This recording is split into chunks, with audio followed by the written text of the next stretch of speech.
Hello everyone, আসসালামু আলাইকুম। নতুন একটি ভিডিওতে সবাইকে স্বাগত। এভরিওয়ান, দেখতে পাচ্ছেন আজকে আমি দেখাবো কীভাবে ঘরোয়া পদ্ধতিতে বড়ির আচার তৈরি করতে হয়। এভরিওয়ান, দেখতে পাচ্ছেন প্রথমে বড়িগুলো তেলের মধ্যে জাল করে নিচ্ছি। দেখতে পাচ্ছেন অনেক সুন্দর করে নেড়ে জাল করে নেওয়া হচ্ছে। আপনারা এইভাবে সেম প্রসেসে বাসায় তৈরি করবেন। দেখতে পাচ্ছেন অনবরত নেড়ে এগুলোকে জাল করানো হচ্ছে বড়িগুলোকে।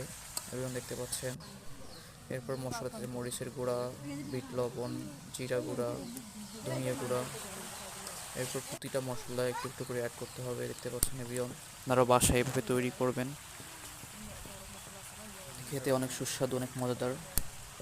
তো এবার দেখতে পাচ্ছেন সব কিছু অ্যাড করা হচ্ছে, মশলা, মরিচের গুঁড়া, জিরার গুঁড়া, ধনিয়ার গুঁড়া। তো এভরিওয়ান এভাবে অ্যাড করে নেড়ে ছেড়ে সুন্দরভাবে তৈরি করবেন। দেখতে পাচ্ছেন আমি যেভাবে তৈরি করছি। তো এভরিওয়ান, আপনারা বাসায় এভাবে তৈরি করবেন, খেতে অনেক সুস্বাদু, অনেক মজাদার, ভালো লাগবে।